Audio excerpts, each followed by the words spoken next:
Perfecto. Ok. Vamos a hablar ahora de algunas enfermedades que ustedes van a tener oportunidad de ver en sus serums con toda seguridad, más de una, o que les van a plantear problemas en el diagnóstico diferencial.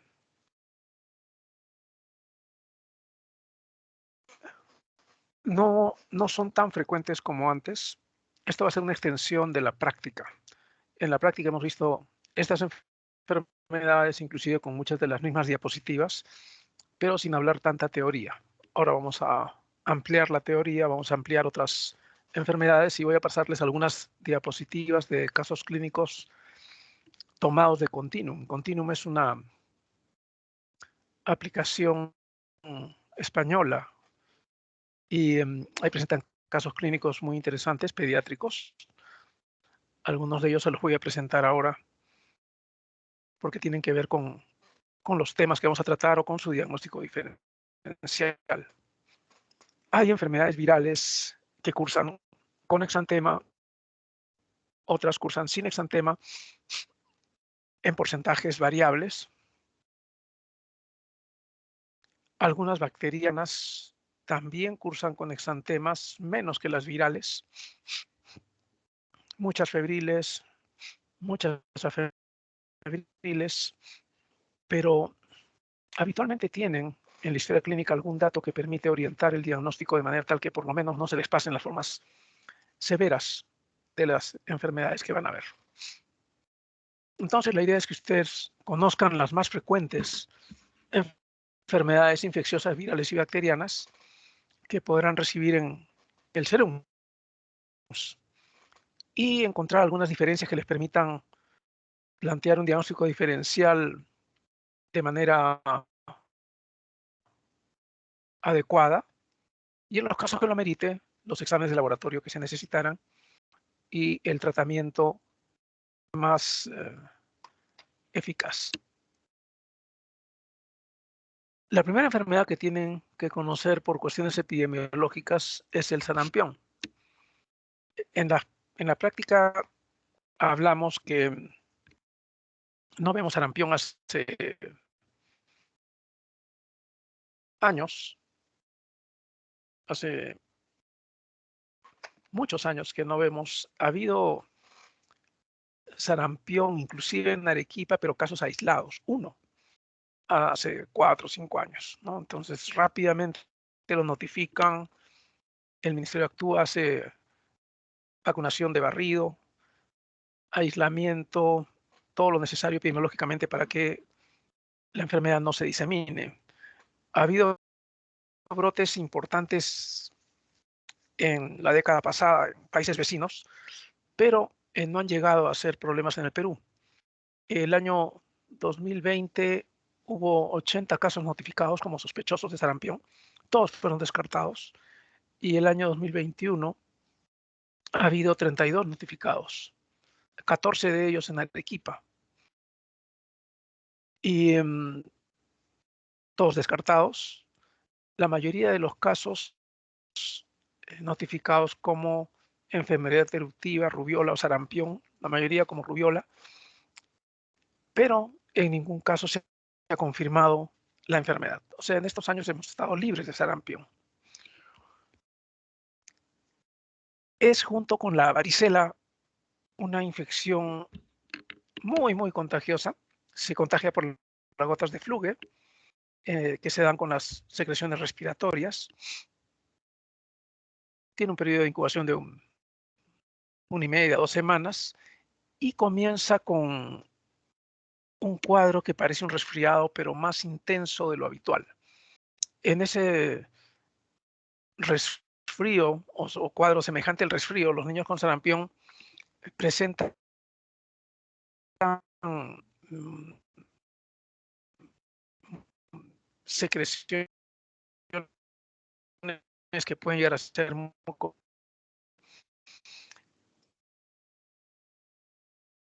La rinorrea tampoco es la rinorrea cristalina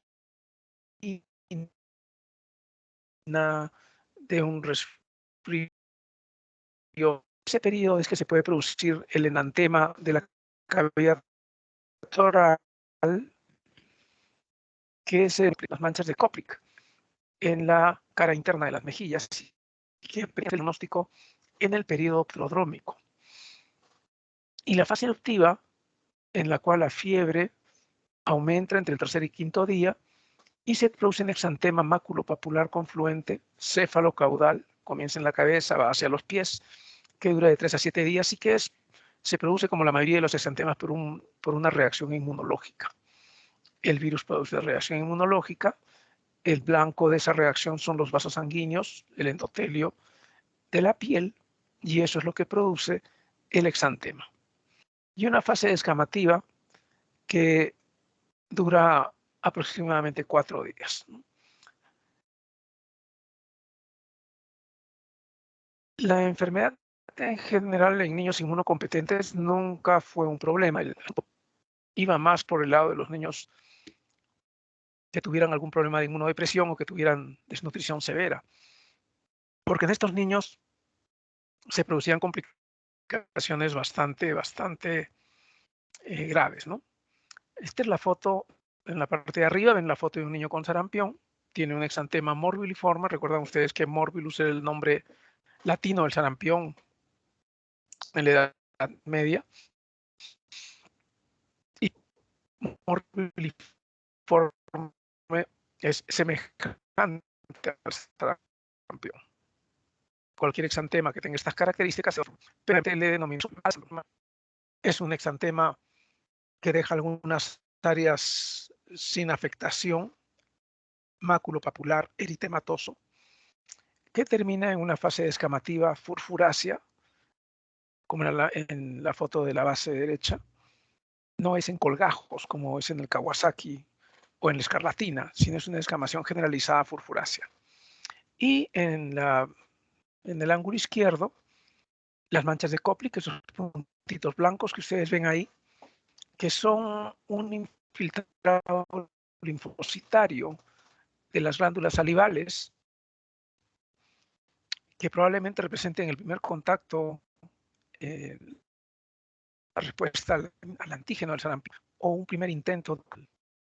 El problema con el sarampión era con los niños en general que tuvieran algún problema de inmunodepresión, como por ejemplo los desnutridos tercer grado, y en los cuales se producían con mucha frecuencia otitis media, neumonías, reactivaciones de tuberculosis. El virus de sarampión es un virus energizante. A nivel molecular se puede evidenciar ese efecto inmunodepresor, inclusive con la vacuna. Así que imagínense con la enfermedad. Y una de las cosas que se descubrió en el tratamiento del sarampión fue la utilidad de la vitamina A. La vitamina A que ustedes conocen, que se aplica a niños desnutridos, que se indica en niños desnutridos en megadosis. Se descubrió su eficiencia en niños con sarampión, porque estos niños tenían problemas de deficiencia de vitamina A, tenían metaplasia de epitelios y xeroftalmía. Y estos niños, por la xeroftalmía, hacían ulceraciones corneales y perdían la visión. Y en la India, que era una zona donde había muchísimo sarampión, se comenzó a experimentar con vitamina A y se vio que rápidamente se revertían estos efectos y se disminuían o se hacían desaparecer las xeroftalmías en niños desnutridos y se mejoraba el pronóstico tanto de los cuadros respiratorios como digestivos. Entonces fue en el sarampión donde se descubrió la utilidad de vitamina A, que ustedes usan ya de una manera muy común en los hospitales en niños en riesgo de tener deficiencia de esta vitamina, ¿no? El diagnóstico diferencial principal siempre se dio con la rubiola. El año 95 hubo una epidemia en Sao Paulo de una enfermedad exantemática, y del 100% de los niños que llegaban, que básicamente era sarampión lo que se presentó, del 100% de niños que llegaban con diagnóstico de sarampión, el 50% tenían problemas de rubiola o de eritema infeccioso. Y el otro 50% era sarampión. Todos ellos con diagnóstico clínico. Entonces, uno se puede confundir en la fase exantemática. La escarlatina con su exantema, que parece un papel de lija, es más difícil de confundir. El exantema súbito también. El eritema infeccioso tiene una distribución en las mejillas que lo hace bastante característico. El dengue puede ser semejante, pero el cuadro clínico y la epidemiología del lugar donde ustedes se encuentran les permite diferenciarlo. Las alergias, las intoxicaciones por medicamentos entran en diagnóstico diferencial primario con cualquier eruptiva. Cuando usted recibe a un niño en su consulta con un exantema, lo primero que tienen que descartar es que no sea un problema alérgico, una urticaria. Pero recuerden ahí que la lesión representativa es la roncha, ¿no? El, el sarampión prácticamente se erradica, que es una vacuna altamente inmunogénica. Con una sola dosis, prácticamente el 90% de niños están protegidos con dos, el 95 al 98, y es una inmunidad de, largo, de larga duración, más de 20 años. De hecho, mucho más probablemente, ¿no? Y el tratamiento es sintomático en los niños que la tuvieran. Esta es la foto de un niño de 6 meses, es una foto de continuo, que presenta un exantema progresivo de un día de evolución. Ustedes ven, este exantema es bastante parecido a este, ¿no? Se parece. Es parecido a lo que se ve acá.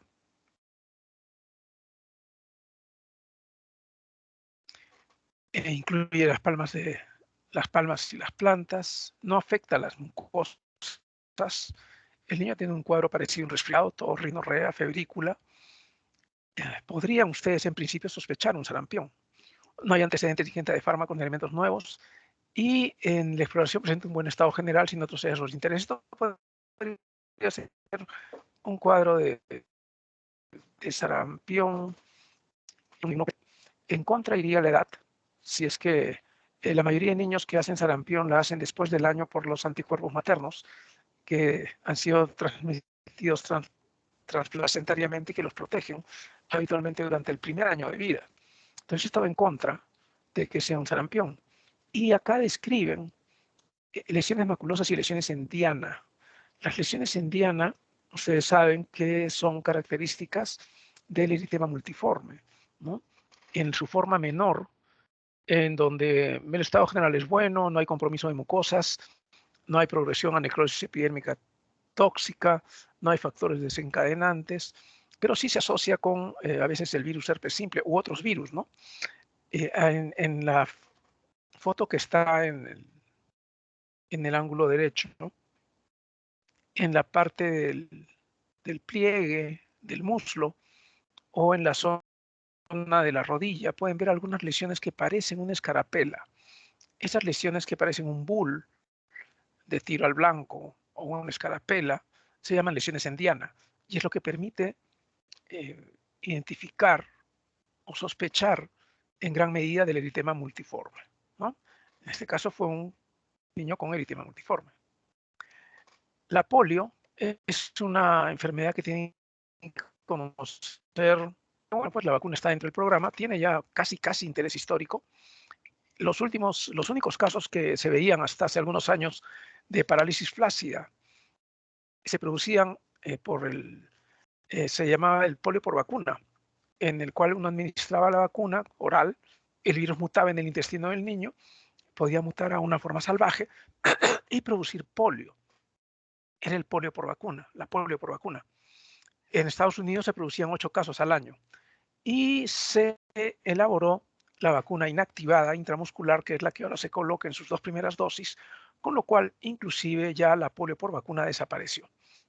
El último caso de polio salvaje, por virus salvaje, se dio en el Perú el año 1994 y desde ese año la polio estuvo ausente en todo el hemisferio occidental.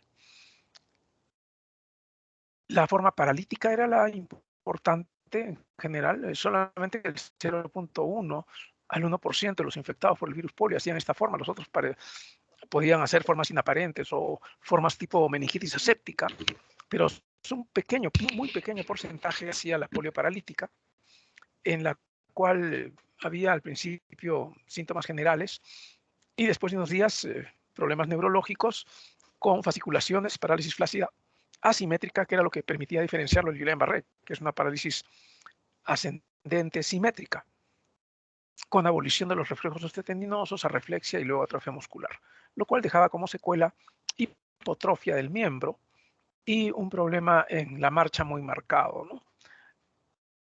Todo esto desapareció gracias a la vacuna e inclusive ahora la forma de parálisis que se veía relacionada con el virus salvaje mutado de la vacuna oral también ha desaparecido con la vacuna inactivada. O sea, si ahora ustedes les llega a un niño con algún problema de debilidad muscular, disminución de reflejos o ausencia de ellos, lo más probable es que estén viendo un problema neurológico, si es simétrico, de Guillain-Barré, que es lo más hemos estado viendo en general los últimos años. La prevención con vacuna, altamente efectiva también. Y no había tratamiento más que de soporte, pero ya no la vemos, ¿no?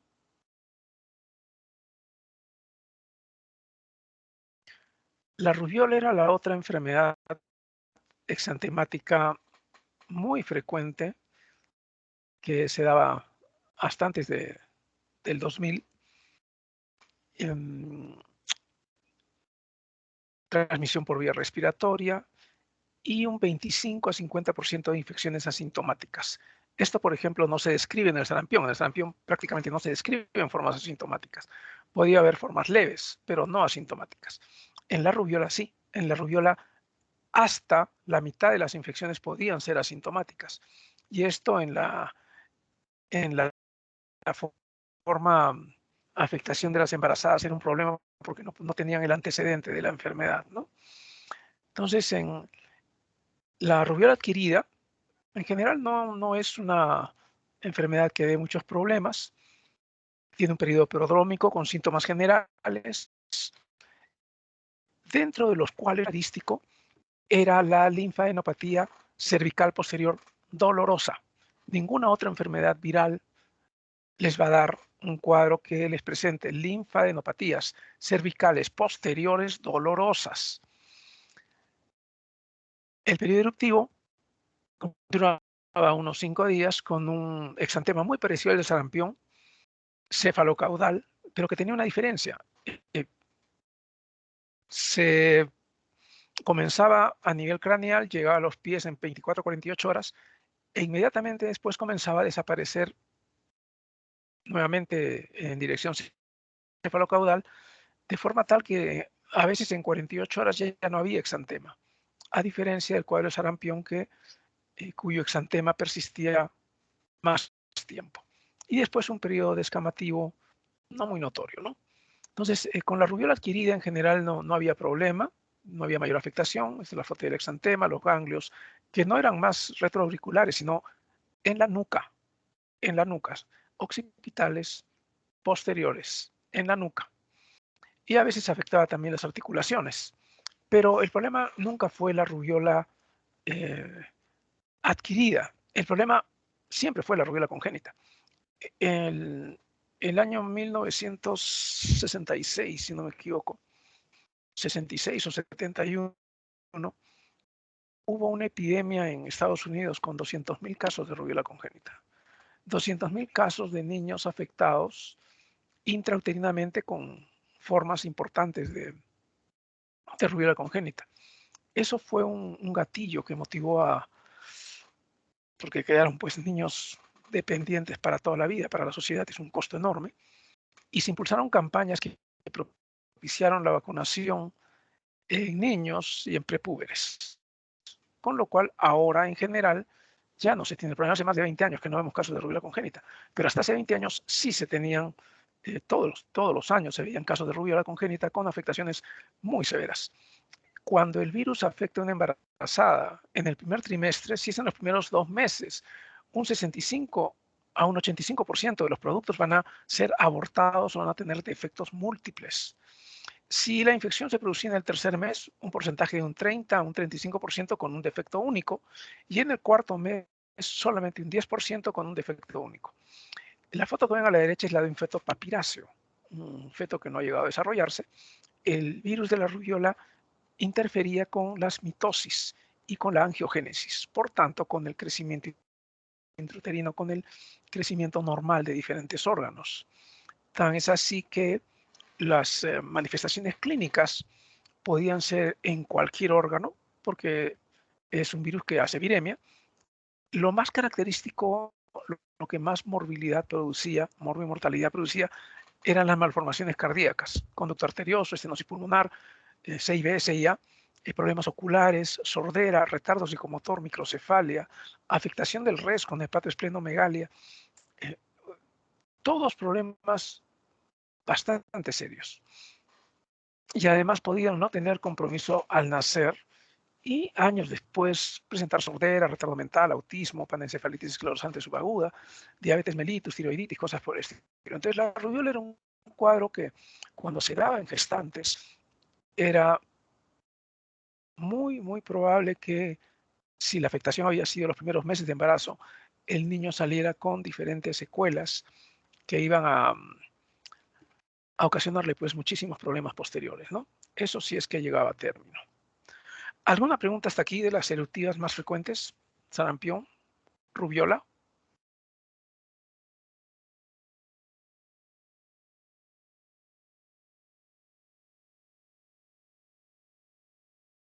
Esta es la foto de las piernas de una niña de 10 años que presenta lesiones cutáneas dolorosas, esto es importante, son dolorosas en la región pretibial bilateral de ambas extremidades inferiores, de unas 20 horas de evolución, ausencia de fiebre sin otra sintomatología acompañante,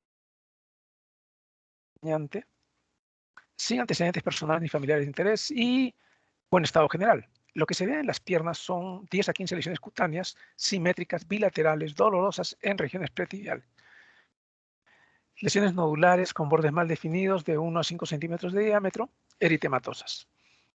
El resto de la exploración no muestra nada importante.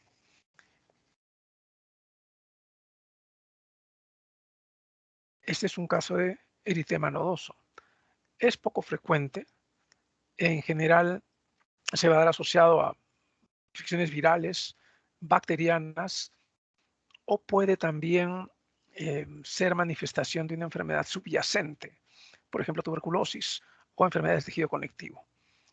Entonces, eso es lo que uno busca cuando se ve enfrente de un caso de eritema nodoso. Es muy poco frecuente en niños, se ve más en adultos.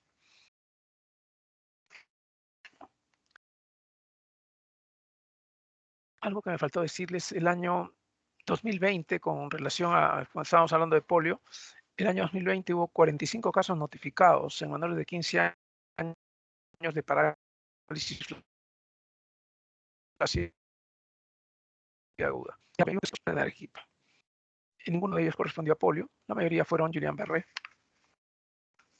Y con respecto a rubiola, este año ha habido 27 notificaciones, ningún caso confirmado.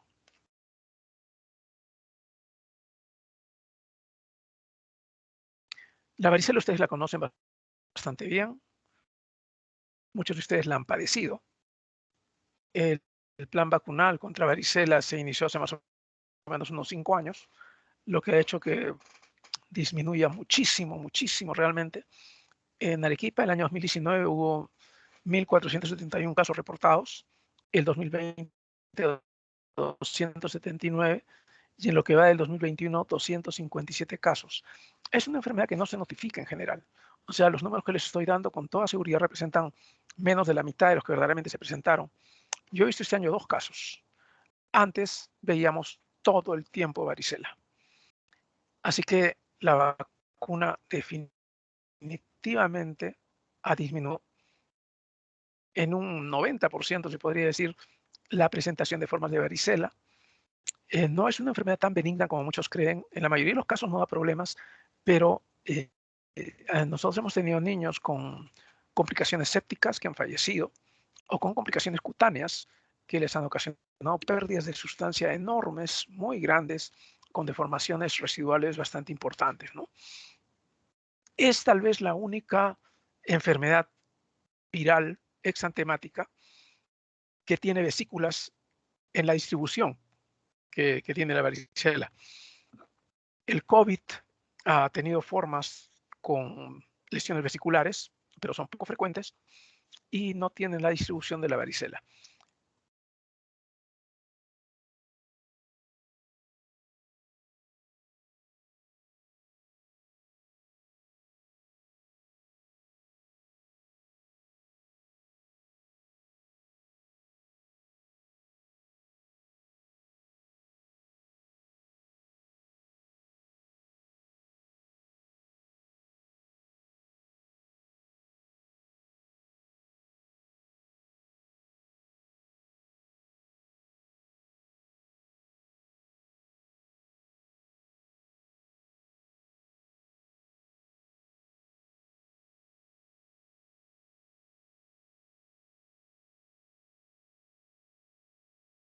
Disculpe, doctor, no se le escucha.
¿Aló, me escuchan? Sí, doctor. Ok, hubo problemas con la señal. Ya, estábamos hablando de la varicela. Entonces, es una enfermedad que tiene una tasa de ataque altísima y se puede contagiar a distancia. Ustedes pueden tener una persona con varicela en una casa en el primer piso y va a contagiar a la gente que está en el segundo piso. Es fácil, muy fácil de contagiarse con varicela. Hay que tener contacto directo con el contenido de las lesiones que se disemina por el aire y vuela, ese virus vuela. El periodo de mayor contagiosidad es en los 2 días previos a la aparición del exantema. En general, en las enfermedades virales es así. En el periodo prodrómico se da la mayor contagiosidad y es lo que hace que sea muy difícil prevenirla, porque uno se contagia antes de darse cuenta que la otra persona está enferma, ¿no? El periodo de incubación es de 14 a 21 días. Es un virus extraordinariamente puntual. Si ustedes cuentan desde el día de contacto, cuentan 16 días, el virus se le va a aparecer el 16º día. Van a aparecer las manifestaciones de la enfermedad. Tiene un periodo prodrómico con síntomas generales, nada específico, y el periodo exantemático que dura de 3 a 10 días, en el cual lo que permite identificar la enfermedad es la transformación entre mácula, que es lo que se ve como puntitos eritematosos, con unas máculas eritematosas puntiformes las primeras 12, 18 horas, que después se transforman en pápulas, vesículas y costras. Tiene una distribución centrípeta más en el tronco y el polimorfismo regional es lo que permite eh, identificarlas en general, ¿no? Porque ustedes van a ver al mismo tiempo por las viremias sucesivas lesiones que están en mácula eritematosa, en pápula eritematosa, en vesícula rota umbilicada y en costra. Al mismo tiempo van a ver todo el tipo de lesiones, lo cual les va a permitir pensar en varicela. Puede acompañarse durante el periodo exantemático de fiebre, malestar general, anorexia. Ustedes ven en estas fotos, en la foto inferior izquierda, ahí se ven vesículas umbilicadas, vesículas con costra, vesículas todavía con la cubierta superior. El compromiso es básicamente epidérmico, ¿no? Y cicatrizan bastante bien las lesiones. En la foto de la base derecha pueden ver también los diferentes tipos de lesiones, más vesículas umbilicadas, ¿no? Que les van a permitir hacer el diagnóstico. El problema en general se daba con la celulitis, que es lo que más complica la varicela, porque como pica, se rascan y se infectan. En formas clínicas, si la madre tiene varicela durante su embarazo, puede producirse el llamado síndrome de varicela congénita, que es más frecuente cuando la infección se produce en el segundo trimestre del embarazo. Hay una inflamación a nivel del amnios y generan bridas o adherencias intrauterinas que pueden mutilar un miembro u ocasionar cicatrices. Los niños nacen con cicatrices secundarias de estas bridas amnióticas, ¿no? Pero es poco frecuente. Y la varicela neonatal grave, que se presenta cuando la mamá tiene varicela dentro de los 5 días previos o 2 días después del parto. Eso se produce porque si la madre tuviera la varicela antes de los 5 días previos al parto, va a tener tiempo de pasarle a su feto inmunoglobulinas, las cuales van a proteger al recién nacido, al niño por nacer, de una infección severa, porque van a combatir al virus. Mientras que si la madre tiene varicela 5 días antes, o peor aún, el primer o segundo día después del parto, no va a haber tenido ningún tiempo de haber pasado inmunoglobulinas. El niño va a haber hecho la viremia y va a ser una forma grave de varicela. Entonces, esta forma de varicela es la más severa en el periodo neonatal, secundario a la infección en los últimos días o los primeros días postparto de la madre. Y la forma del herpes zóster, que es posinfección propia de las personas mayores de 65 años, 70 años, pero que también puede verse en edad pediátrica. Si ustedes ven un niño con herpes zóster a los 3 o 4 años, simplemente tienen que asumir que ese niño tuvo a su mamá con varicela durante la gestación y el niño hizo la varicela intraútero, por lo cual ha presentado después el herpes zóster. La complicación más importante, la infección de la piel, secundaria al rascado, por la costumbre que se tiene muy arraigada en Arequipa de no bañar a los niños que están enfermos, sobre todo si están con varicela. Entonces, la infección bacteriana es lo más frecuente como complicación y la principal causa de hospitalización. Los problemas del sistema nervioso central, dentro del sistema nervioso central, la cerebelitis con la ataxia cerebelosa es tal vez lo que más se ve. En general no deja mayores secuelas. La neumonitis es un cuadro que se va a ver básicamente en niños inmunodeprimidos, por ejemplo, en un niño con VIH. El síndrome de Reillet no lo vemos, yo habré visto un par de casos en toda mi vida. Son poco frecuentes, pero se asociaban tanto con ácido acetil salicílico cuando se daba ese antipirético hace más de 40 años, que justamente dejó de usarse por su asociación con el síndrome de Reillet, y este síndrome de Reillet también puede darse como complicación de la varicela.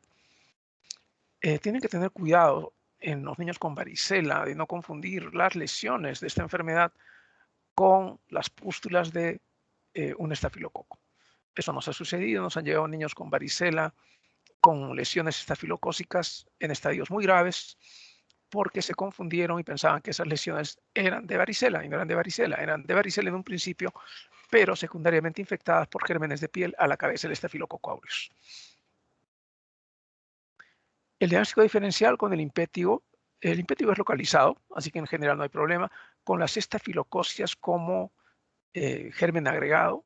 El prurigo tal vez en un primer momento, tal vez en las primeras 24 horas, puede parecerse porque en la cúspide de la lesión de prurigo hay una vesícula que puede romperse, pero la distribución de la lesión del prurigo es completamente, no tiene ninguna preferencia, no es centrípeta, no es centrífuga, puede ser en todo el cuerpo. Sí es cierto más en miembros inferiores, pero no van a ver el polimorfismo que se ve en la varicela. La carosis tiene sus lesiones, no hay polimorfismo tampoco, casi todas son lesiones con escoriaciones por rascado. No hay fiebre, no hay síntomas generales y habitualmente hay alguien en la familia que le contagió al niño.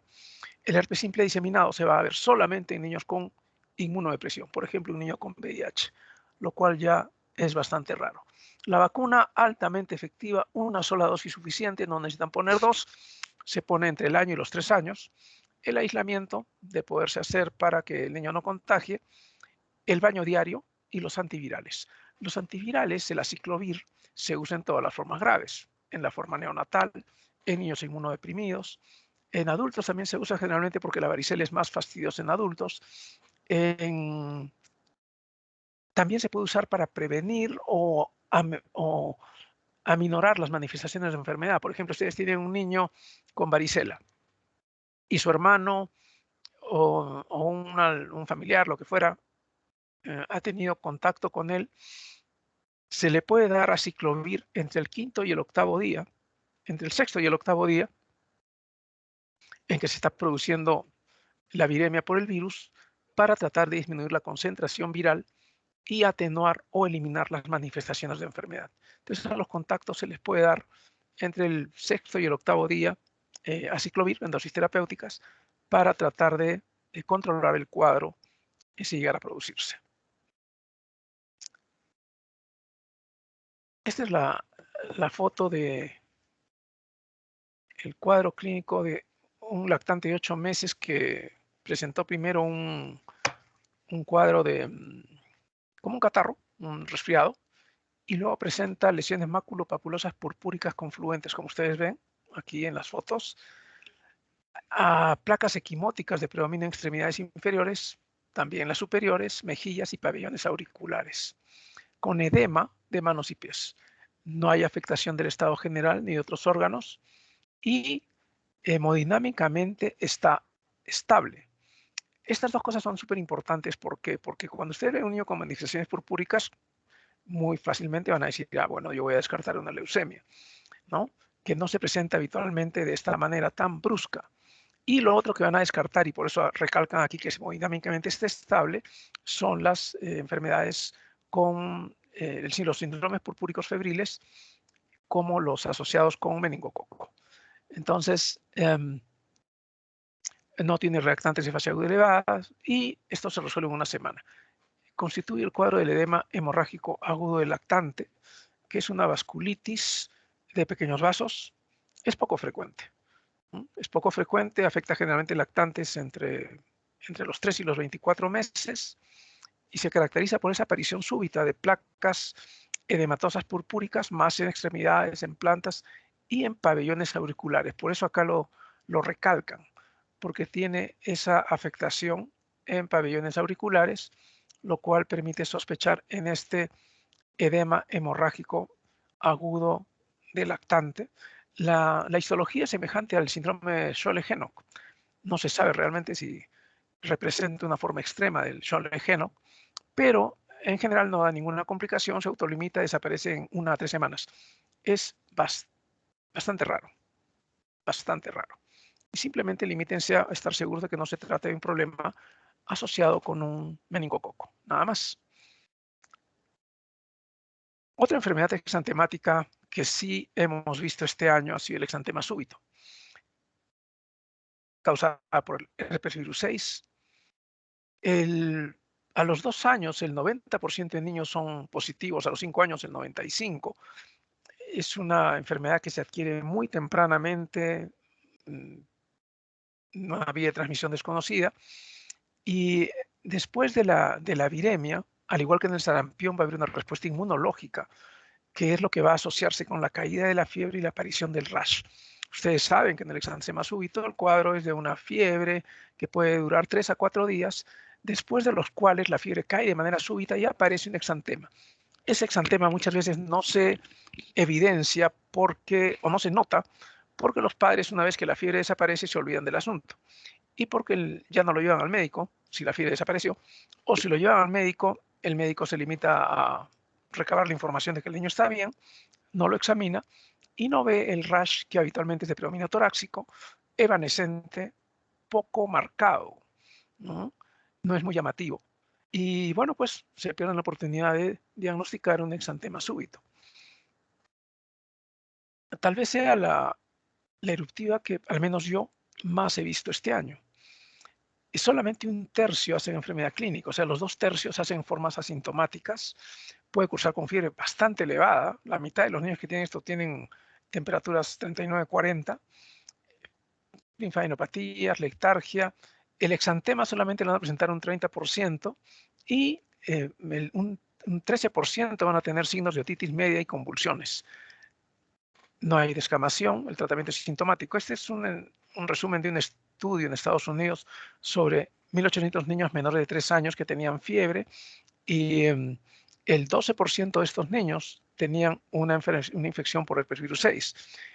Más de la mitad de ellos tenían signos de otitis media, 13% convulsionaron y solamente un 9% tuvieron un rash característico. O sea, si nosotros viéramos estos niños,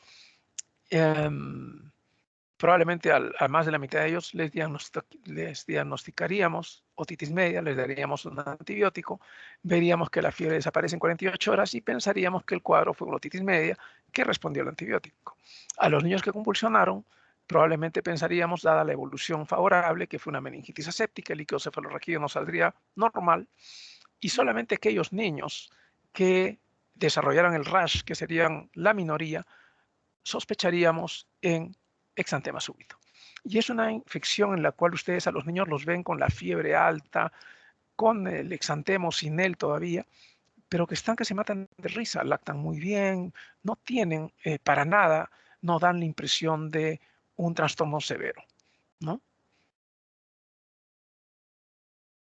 ¿Alguna pregunta hasta ahorita?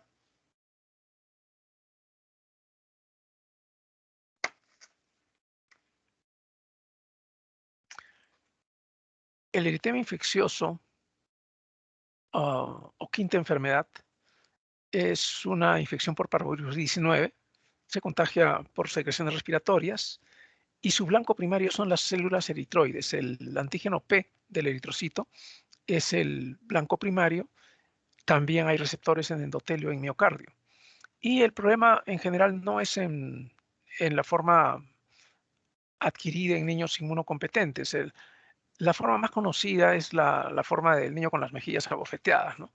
Es una enfermedad que cursa asintomática en un 20% de casos y cuando cursa con el exantema tiene 3 fases. La inicial con el exantema en las mejillas, luego un eritema macular difuso a predominio torácico superior con un aclaramiento central que tiene un rash como un encaje, que es evanescente, puede aparecer y desaparecer por 1 a 3 semanas, pero lo más característico es el exantema en mejillas, ¿no? Que da la imagen de niño abofeteado. El problema en realidad con el eritema infeccioso se da en pacientes que tengan problemas hemolíticos, porque al ser su blanco primario, las células eritroides en su forma más joven, los proeritroblastos, produce apoptosis de ellos. Entonces, en pacientes que tienen procesos hemolíticos con un ciclo de vida eritrocitario muy corto, puede producir las llamadas anemias aplásicas. O sea, va a haber unas bajas de hemoglobina muy marcadas que pueden llegar a 1, 1.5 y poner en riesgo la vida del paciente. En los pacientes que tienen esferocitosis, deficiencia de glucosa 6-fosfato deshidrogenasa, o tal vez lo más frecuente y conocido, drepanocitosis, la anemia de células falciformes, serían los más afectados eventualmente. También los pacientes con problemas linfoproliferativos, por ejemplo, leucemias. Acá en Arequipa, nosotros hemos tenido en los últimos años, antes de la pandemia, 3 pacientes con anemia falciforme, venezolanos todos. Los pacientes con anemia falciforme peruanos no suben a la altura porque la presión de oxígeno baja desencadena crisis drepanocíticas, no crisis aplásicas, sino crisis de la anemia falciforme. Pero estos pacientes que llegan acá a la altura, ya tendríamos nosotros el blanco en los cuales de darse una infección por eritema infeccioso podría ocasionar las llamadas crisis aplásicas. En un trabajo que hicimos en el Hospital Honorio Delgado sobre 180 donantes de sangre, nosotros encontramos 36% de los donantes tenían anticuerpos IgG para eritema infeccioso y nunca habían tenido ninguna enfermedad parecida. Así que podríamos asumir con una muestra muy pequeñita que probablemente, como en todo el resto de países del mundo, la frecuencia de infección con este virus es muy similar, ¿no? Puede llegar a ser 80% a los 60 años, hasta el 20% en los primeros 20 años, y entre el 20 y el 50% entre los 20 y los 50 años más o menos. El hecho está en que es una infección bastante frecuente, pero que no da formas severas en general, salvo las llamadas crisis aplásicas en pacientes con problemas hemolíticos. Es por eso que en general no se diagnostica mucho, ¿no? El tratamiento es sintomático, todavía no hay vacuna para este bicho. Esta es la foto de una niña, un niño de 7 años con erupción cutánea prolifinosa, 6 días de evolución, sin otros síntomas acompañantes ni cuadro infeccioso previo. Le habían dado corticoides antihistamínicos, probablemente pensando en un problema alérgico, y tiene máculas eritematopurpúricas reticuladas en miembros superiores y en ambos muslos. Refiere que las lesiones comenzaron en la región facial y se extendieron progresivamente a tronco, espalda y extremidades. Lo que se nota aquí son las máculas de las mejillas, de la mejilla en este caso, de la mejilla izquierda, la otra estaba igualita, ¿no? Entonces esto es lo que les va a permitir pensar en eritema infeccioso.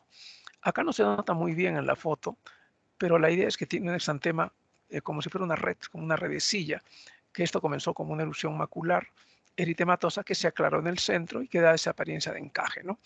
Pero eso es lo que tienen que ver en el tema infeccioso.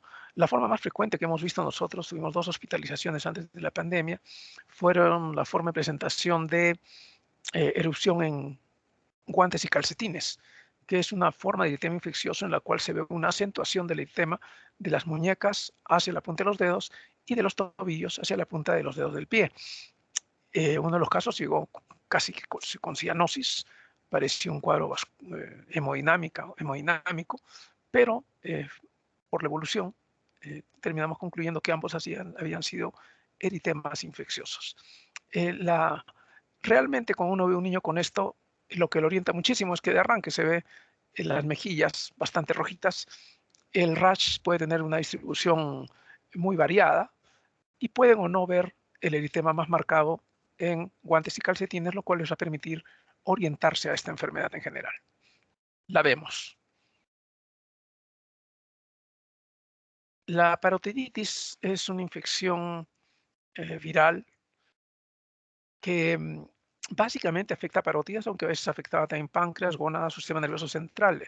En épocas antiguas, cuando se hacía punciones lumbares a pasto, hubo un trabajo en el cual encontraron que de niños con parotiditis, el 50% tenía pleocitosis en el sistema nervioso central, sin ninguna manifestación clínica. O sea, el virus invadía, producía reacción inflamatoria en el sistema nervioso, pero sin manifestaciones clínicas.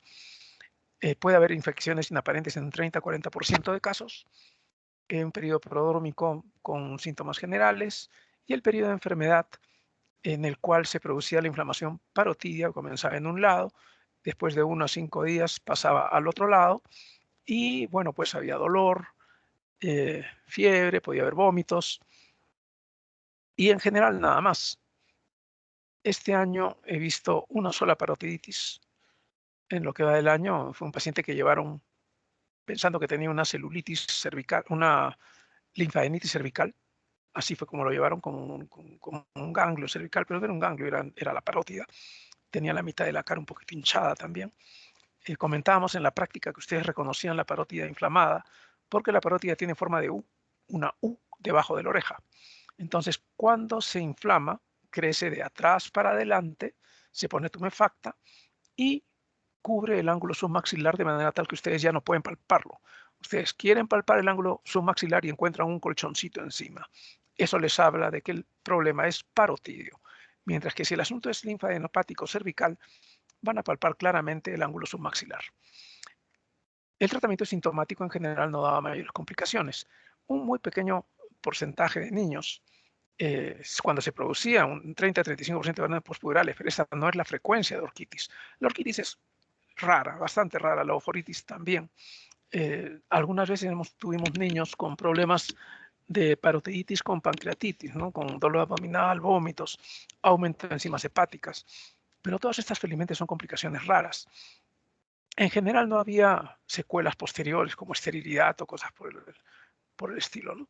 Y en cualquiera de los casos, el dolor abdominal era una de las cosas que anunciaba el problema.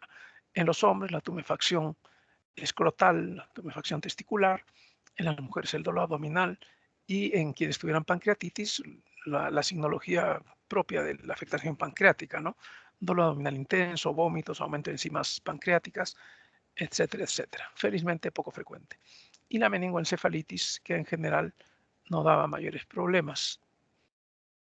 El diagnóstico diferencial más importante con adenitis aguda del cuello. En las parotiditis persistentes, que no existen en general, si ustedes les llega a un niño con una parotiditis que no cede, piensen en infiltración por neoplasias. También se ve a veces como parte del cuadro de VIH en sus periodos iniciales, pero el VIH ya prácticamente no lo vemos en niños, y el linfoma felizmente es muy raro. Hemos visto un solo caso de linfoma que parecía parotiditis con tumefacción testicular también, pero un solo caso en más de 20 años, así que es una cosa rara. La vacuna es altamente efectiva, por eso es que en general ya no vemos parotiditis. Este es el caso de un niño de 8 años que tiene 24 horas vómitos, no tolera la antibiótico terapia oral, y presenta microvesículas en el pabellón auricular izquierdo de 4 días de evolución, además entumecimiento en el hemilabio superior izquierdo. Acá se nota que no tiene movilidad en el lado izquierdo, y en la exploración se aprecia debilidad para la oclusión ocular izquierda, no puede cerrar bien el ojo, con asimetría de la hendidura palpebral y desviación de la comisura labial hacia la derecha porque el lado izquierdo está paralizado. Este niño es un paciente con un síndrome de Ramsay-Hunt, ¿no? Que se define por una parálisis facial periférica con erupción vesicular en la oreja y con afectación cocleovestibular que se manifiesta por problemas de audición y vértigo, ocasionado por el virus varicela zoster. Lo que van a ver ahí son lesiones semejantes a las del herpes, tipo herpes, en el conducto auditivo, en la concha del pabellón auricular, y si no fuera por eso se podría confundir con parálisis de Bell, pero es producido por el virus herpes. Es raro en niños; cuando se presenta lo reportan. En adolescentes ya comienza a verse, pero es propio más de adultos. Es la foto de las lesiones, una lesión costrosa, y en el conducto auditivo no se ve con mucha claridad, pero hay unas vesículas, ¿no? Síndrome Ramsay-Hunt. El síndrome mononucleósico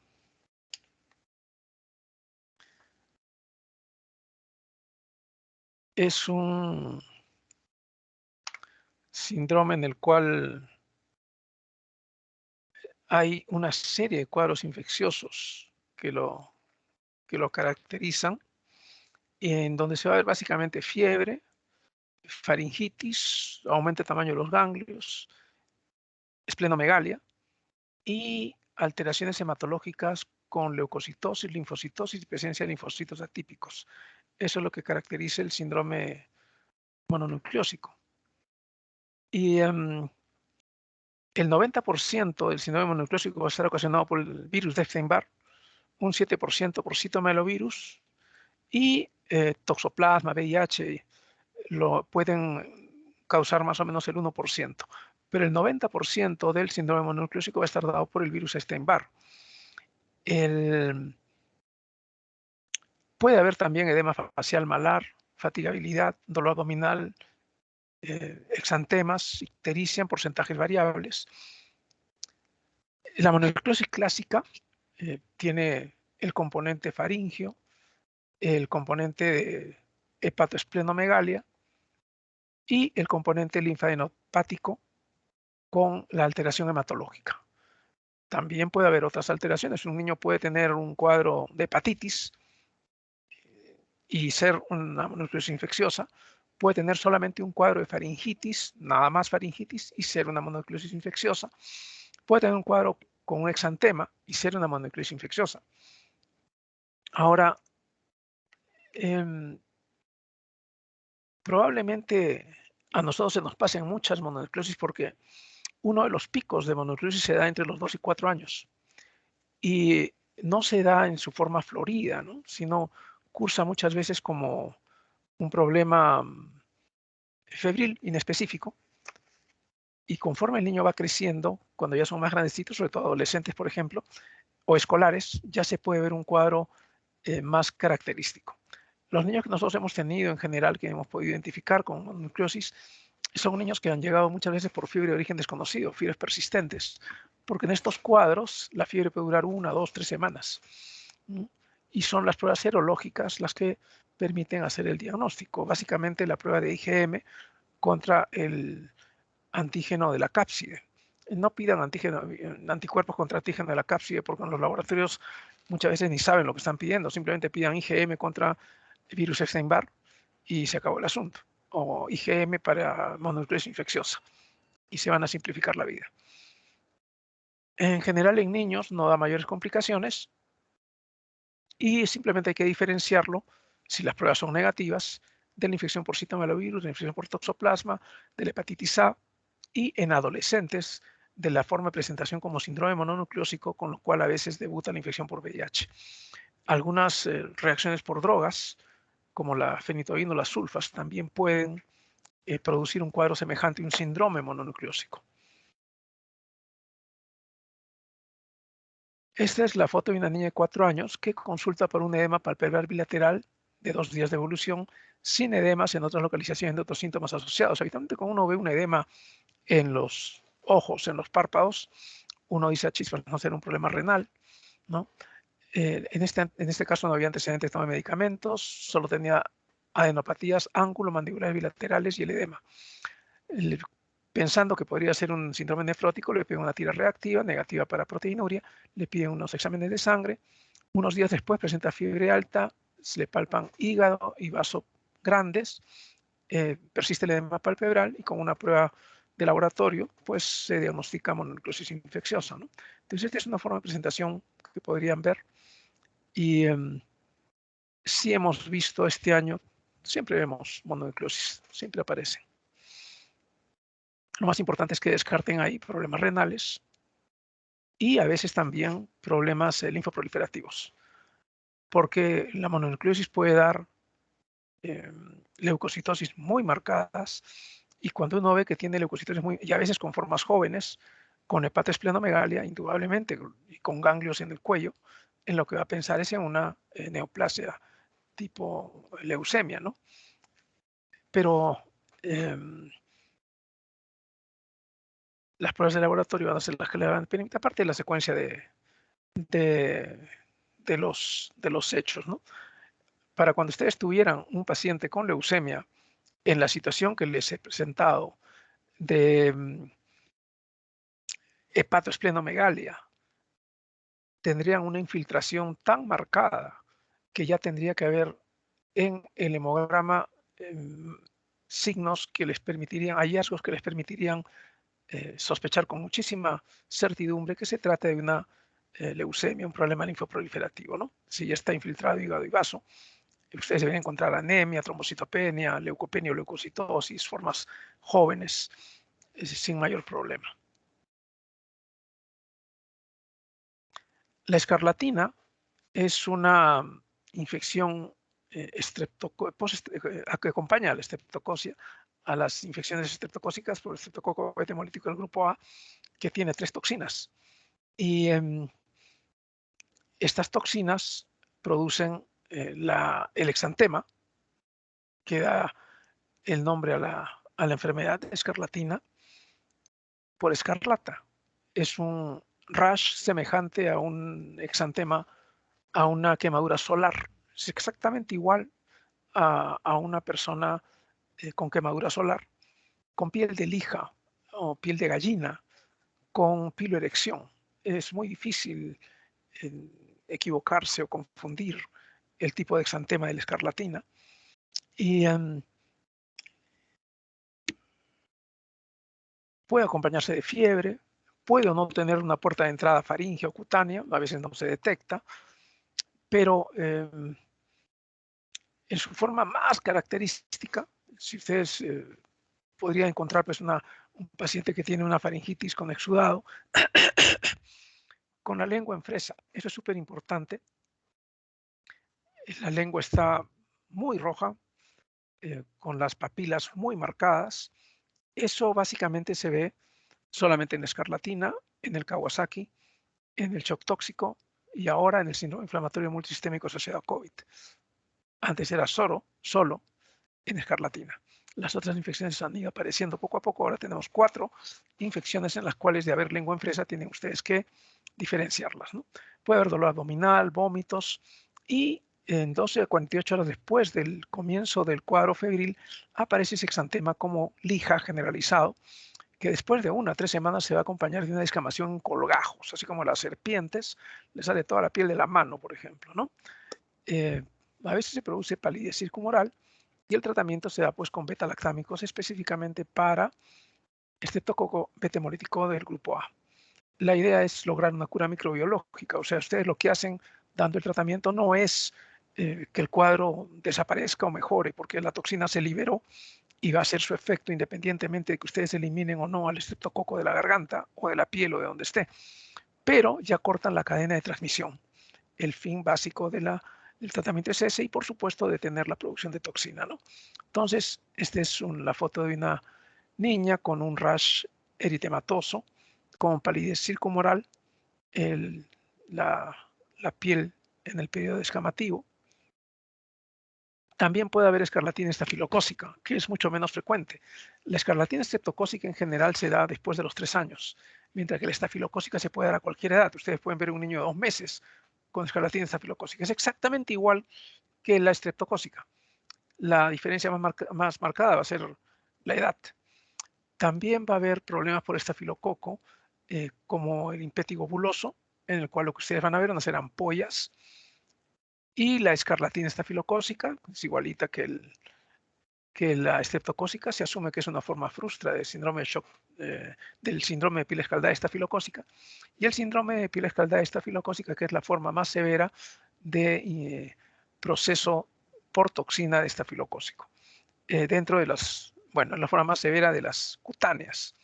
La forma más severa de enfermedad producida por toxina estafilocócica es el shock tóxico, ¿no? En donde va a haber componente hemodinámico con hipotensión, fallo multiorgánico y va a haber descamación. La forma de presentación es igualita. Ustedes van a ver ninguna diferencia con la escarlatina. La única diferencia es el compromiso hemodinámico y de persistir el cuadro, el fallo multiorgánico, cosa que en general en problemas de escarlatina estreptocócica o estafilocócica o en síndrome de piel escaldada, impétigo buloso, en cualquiera de estas cosas en general no van a ver. En esta foto, la de la izquierda, lo que ven es una zona de piel denudada donde había ampollas, flictenas. Esto es lo característico del estafilococo. Aquí se ve una pústula. Esto es lo que ustedes tienen que identificar. Donde ustedes vean una lesión como esta pustular, piensen en estafilococo. Si ven una varicela con una lesión como esta, piensen en una infección sobreagregada y vigilen el componente hemodinámico, porque a partir de ahí se puede hacer una sepsis. Esto se cataloga como un cuadro de impétigo buloso. ¿No? Y a la derecha es la foto de un niño con el síndrome de piel escaldada estafilocócica, en la cual lo que se produce es una esfacelación de la piel, de las capas superficiales, pues no deja cicatriz. Es muy semejante a una quemadura y tiene el llamado signo de Nikolsky positivo,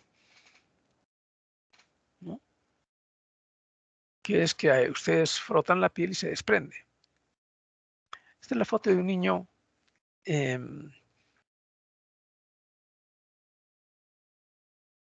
que tiene fiebre, edema leve con vesículas y ampollas Este también es un problema herpético.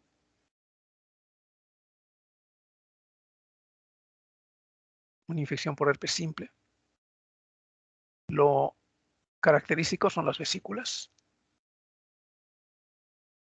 Esta es otra infección herpética de un niño de 13 años.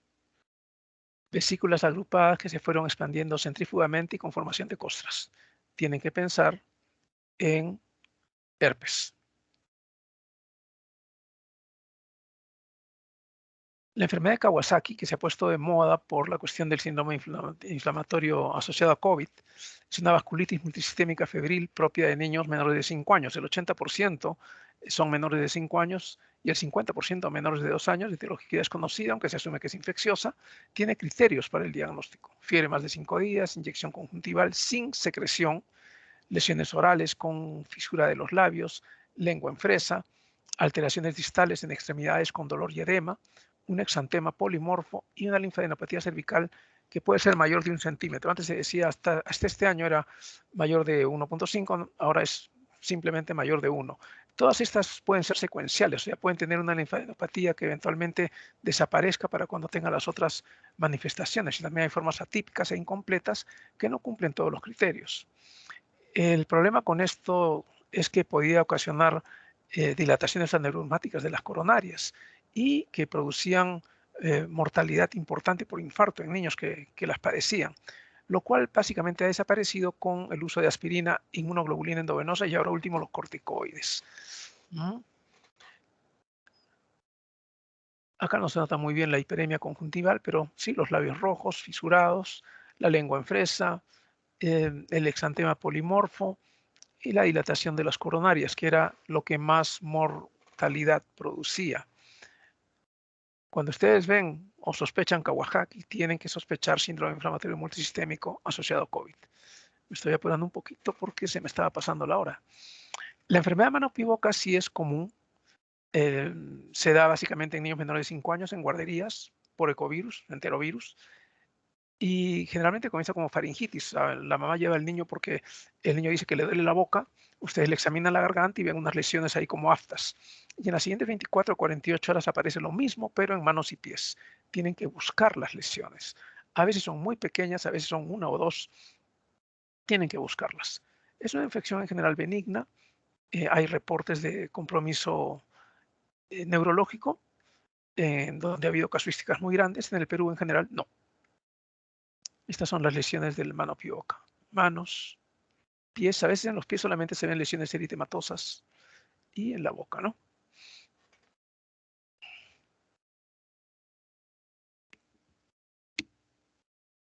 Este niño tiene 18 meses, fiebre, tos y rinorrea 24 horas, enrojecimiento faríngeo. 2 días más tarde viene porque sigue con fiebre y tiene exantema en cara y extremidades, antecedente de dermatitis atópica y exantema pápulo-vesiculoso con algunas costras extendido por la región peribucal, manos y miembros inferiores. Esto es un mano pivoca, pero atípico. El mano pivoca atípico tiene lesiones fuera de lo habitual, puede afectar parte posterior de muslos.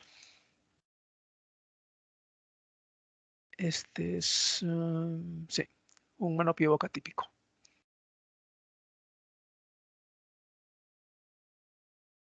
El diagnóstico diferencial es con todas las exantemáticas. Siempre no se les deben pasar ni los problemas por meningococo, ni aquellas enfermedades que cursen con compromiso hemodinámico.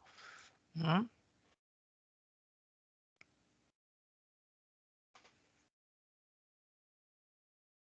Esta es la foto de un niño de 6 meses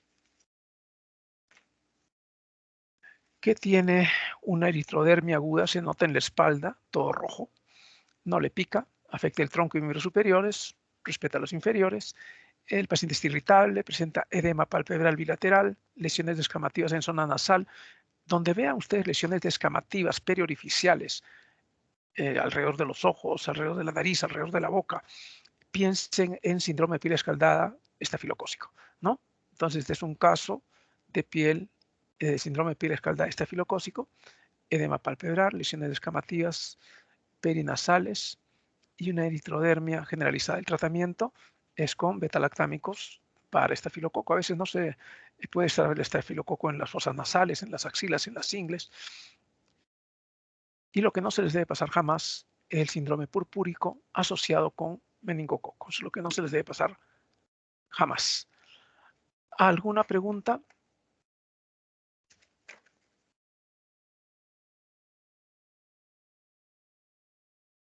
¿Estarán todavía ahí? ¿Alguna pregunta, chicos?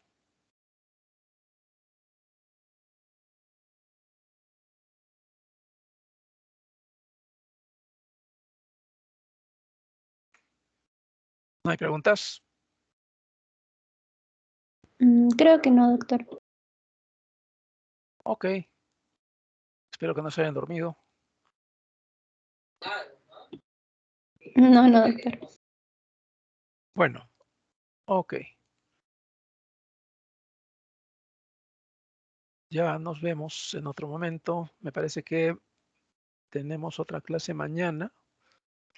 Así que nos vemos. Muchas gracias, doctor. Gracias, doctor. Hasta luego. Gracias, doctor. Hasta luego. Chao, chao.